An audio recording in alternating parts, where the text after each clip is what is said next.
ma al'umma kowa ya understand irin tafiyan da muke so mu yi. Muna so mu yi tafiyan inda muka ga akwai kuskure mu gyara har mu zo mu yi ne mu zama yadda ake son mu zama. Wannan shine tafiyan mu. Muhammadu Rasulullah sallallahu alaihi wasallam. Manzo Allah an haife shi wani gari sunan garin Makka. A da ana kiran sunan garin wani abu mutane na fara. Yes. Dawa akwai mutane kuma yanzu aka ka tambayi wani yadda aka create Jamaica an kusan an kwaso su ne aka ja kaje ko zai gaya maka ko zai gaya maka ba za su baka story yadda aka create Jamaica ba ya aka create Makka amma is trouble ma musulmi sunan garin ma before a kira shi Makka is trouble ko wani bawan Allah ya faɗi mai shi ya gyara amma ya tun da ya gaya ma faɗi yanzu again da sunan garin Farana amma alkurani ya kira shi da suna guda biyu ya kira shi da Makka ya kira shi da wani kuma na biyu masha Allah inna awwal baitin wudi'a lin-nasi lallazi bi bakkatin mubaraka Allah ya kira shi Bakka ya kira shi mai kuma Makka a wannan gari aka haifi Annabi Muhammad sallallahu alaihi wasallam a cikin wata Rabiul Awwal kauli da inganci yana da kwana 12 ku rabu da hilafan mun saba ba da raddi a kai magana ya kare Ibn Kasir ya riga ya nakalo magana da sahabbai guda biyu cewa 12 ga watan Rabiul Awwal aka haifi Annabi Muhammad a wurin sahabbai gaba daya babu wanda ya saba musu shi yasa idan kake salaf bi ma'ana magabata to akwai magabatan da suka kai sahabban da suka zauna da Annabi Muhammad idan su kake bi to maganan su biyu daga cikin waɗannan mutane sun ce 12 ga watan Rabiul Awwal aka haifi Annabi Muhammad sallallahu alaihi wasallam yasa naka calculation da zaka yi zamanin da kai lissafin ka na rana da wata da zagayenka in ka je ka saba mu wannan naka zamu doki ko nasu magana ya kare wannan gari Makka aka haifi Annabi tsakanin iyaye da biyu Abdullahi da Amina waɗannan bayan Allah shi Abdullahi ne da Amina su ne mutane guda biyu wanda Allah ya zabe su ya yi musu falala ya yi musu dadin kai ya daraja su da wata darajar da duk duniya su kare suka same shi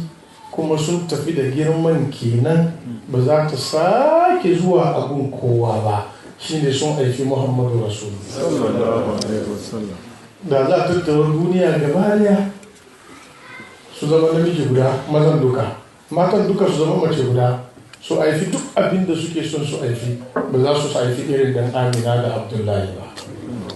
ba zai yi ba saboda shi kaɗai ne haida zuwa gaya mana shi ya faɗa cikin da yawa ne ba ku yi ne ba ka samu ne annabi ba ka samu iri nawa ba ka samu annabi nawa mai diwa ne yana kwana telefon shi ya doke shi wani wuri la tulfi li ahmada duk wahalar da za ka yi wai ka je ka samu irin annabi a wani wuri wallahi shehu ya ce wallahi hal abada ba zai yi ba saboda Muhammadu farda jauhar lan yukassama annabi Muhammadu sallallahu alaihi wasallam shi dai ne tak in ka ji ce fard daya tak Hausa muna da daya tak amma muna da guda kuma in aka ce guda to bai da na biyu amma aka ce daya sai a ce nawa in za a yi kidaya ka taba ji an ce guda biyu sai da a ce nawa yawa sai da a ce daya sannan a ce ne to annabi fardun ne ahadun ne shi dai ne tak indi a cikin halitta ne shi guda daya ne in ka ce guda daya bi ma'ana ba nawa in ka ce dai tak bi ma'ana ba nawa to in ka ce guda ne kuma ba shi ma dai bai da biyu Muhammadu Rasulullahi saboda shi haka Allah ya jera shi kada ne da ya zo duniya ran da aka haife shi ya fadi hannayensa guda biyun ga kasa goshin shi ya yi wa Allah sujada farkon abinda hasken muhammadiya da ya sauka yake da sannan ya daga kai yana daga kai sai ya daga yasan shi haka ya kalli sama sa'an nan unguwan zoma tana kallon shi bakin na motsi manzo Allah yana ikirarin kalmar tauhidi tukuna ta doke shi a cikin summan goyo ta nemi ta ga me aka samu namiji ko mace wani haske ya buga idonta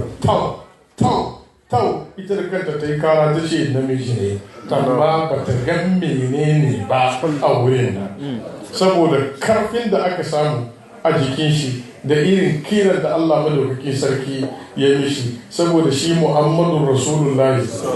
wannan sifa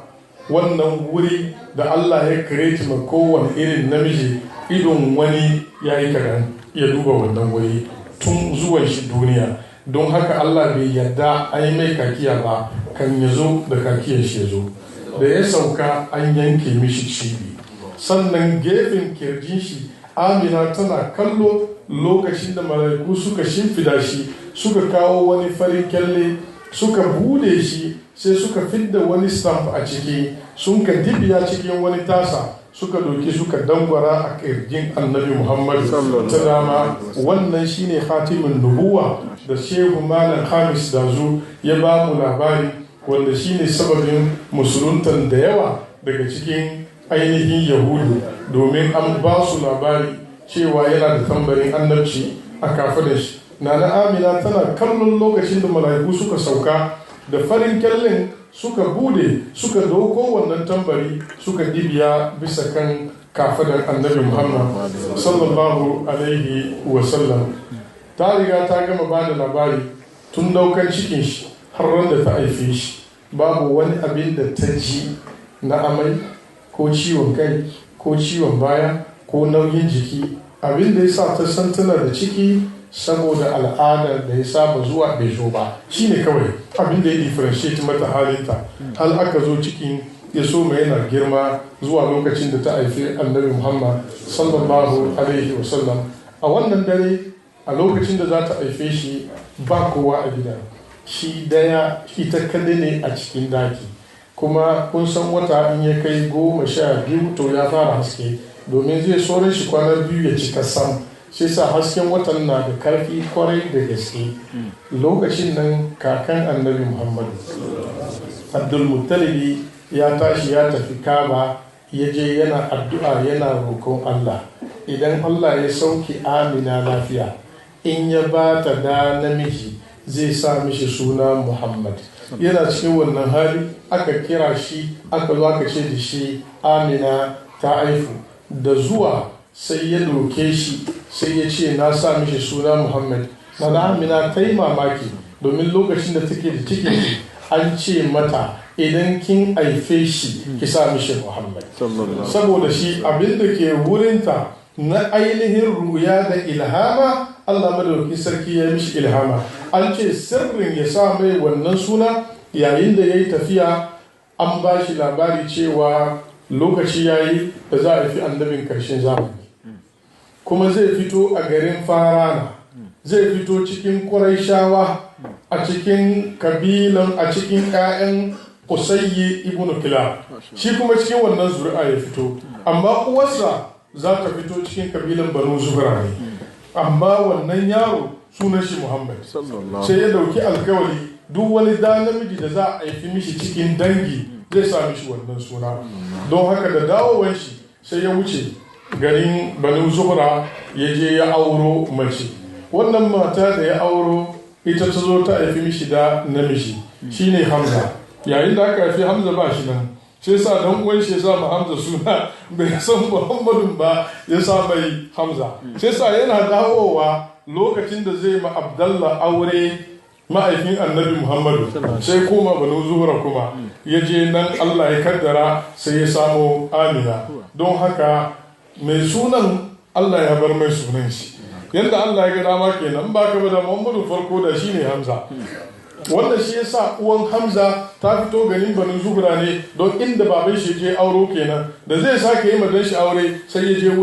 wurin kuma da ya tafi sai je jamo uwar Muhammadur Rasulullah sallallahu alaihi wasallam yasa sai ya ambace shi da suna Muhammad. Yana zuwa Qurayshawa na ce mishi me kasa madanka, kuna ji da kyau, me suka tambaye shi danka, alhalin wani abin shi ne jikansa ne. Ai ko a ilimin gado danda ko ba haka nan ba, yana gadon kakan shi kamar yadda wani abu uban shi yake gado matukan bai da wanda ya mishi ne hijabi. sai sa ku bar cewa baba in ka ji baba duka shi ka doke ka sa mai yadda kake so, ku rabu da su da wannan magana. Karatun ne in ba su yi da yawa ba sai suna faro aiki, kuma sun ce ba karatu ake yi ba, to tun da ba karatu ake yi ba ai dole a faro aiki. inda sun yadda ana yi to da sun yi da kyau, da sun gane yadda kalmar take. To wannan shi ce ya sa mishi Muhammad. Sai suka tambaye shi wannan bakon suna ne cikin Qurayshawa, cikin duk sunan kakanni ka baka zabin sunan wani zalimi ka sa? Ya ce na sa mishi ne liyi kuma da sha'ani, na sa mishi ne domin a rika yabon sha'ani sa gaba ya zama abin yabo. Wannan shi ne abin da ya sa na sa mishi suna. Shi zatonsa ya tabbata bisa kan wannan suna. Don haka ana son aka haifi maka yaro ka sami abin alheri ka kira yaron ka shi. Karka damu da sabon sunan da kuke bugawa kan intanet wai islamic ne, wani sai je doko abin ganga sunan wani tsohuwan gunkin larabawa ya zo ya samu arshi amma bai sani ba. Don haka suna na da tasiri. Sunan annabi Muhammadu da aka sa mishi Muhammadu ya yi tasiri a kansa, ya zama abin yabo tun daga rannan, haka kuma ya saura har ranar tashin kiyama. Bayan zuwan manzon Allah sallallahu alaihi wasallam duniya, Makka an shiga cikin fari. Ranar da kakan shi ya je Kaba ya je yayi tawafi, da ya dawo sai ya doki annabi Muhammadu sai ya nuna masa sama ya ce Allah na roke ka ubangijin wannan gida don tausayin wannan yaro Allah kai mana hadari ba je ko ina ba sai ruwa ya sauka. Saboda shi da Abbas yake yabon shi yana cewa wa abyadu yustaskal gamamu bi wajhihi simalul yatama ismatun lil arabi. Annabi Muhammad sallallahu alaihi wasallam tun yana jinjirin shi idan an daga shi aka nuna sama aka ce Allah ubangijin Kaaba don tausayin wanga kai mana ruwa, Allah yana saukar da hadari saboda annabi Muhammad sallallahu alaihi wasallam. Kamin ya zo duniya idan an kira sunan shi Allah yana ba da nasara. Da zu Malam Hamis ya gaya mana Yahudawa sun sanwa annabi Muhammad sallallahu alaihi wasallam kamin ya zo, amma da ya zo sai suka kafirce. Alkur'ani yana gaya mana wannan kisa nassan a cikin alkur'ani mai girma. Allah madaukakin sarki ya ba mu labari idan sun samu rigima tsakaninsu da yahudawa da kuma larabawan madina, wa kanu min qablu yastaftihuna. kana ji da kyau, al-istisfa a nan ga bi mana al-istinsa. Isa ka duki tafsiri ka gani yastaftihuna kaji ya zana yastansiruna wa yaquluna Allahumma ansurna alaihim bin nabiyyi al-mab'us akhir zaman. Lokacin gaba a fi annabi Muhammad, yahudu idan za su yi fada da waɗanda ba yahudu ba sai su ce Allah mun roke ka ka ba mu nasara bisa kan waɗannan arna albarkacin annabin da za ka aiko. Bai ma zon ba tukun, kuma da sun yi haka sai Allah ya ba su nasara. To yanzu da ya zo ba an ce albarkacin shi Allah ya bayar, balle yanzu da ya zo ya yi albarkar, yanzu da an ce albarkacin shi ba za samu ba. Kaburat kalimatan ta'khudhu min afwahihim in yaquluna illa kadhiba. Allahu akbar. Annabin ne ba su sani ba tukuna, saboda shi za su ke ganin ba a neman albarka da shi. Bal at-tabarruku bin nabi sallallahu alaihi wasallam abu ne wadi an fili, abu ne da ana yi makan yazo da yazo yana da rai ana yi. Wai ba karanta hadisi Buhari ba yayin da sayyidina Umar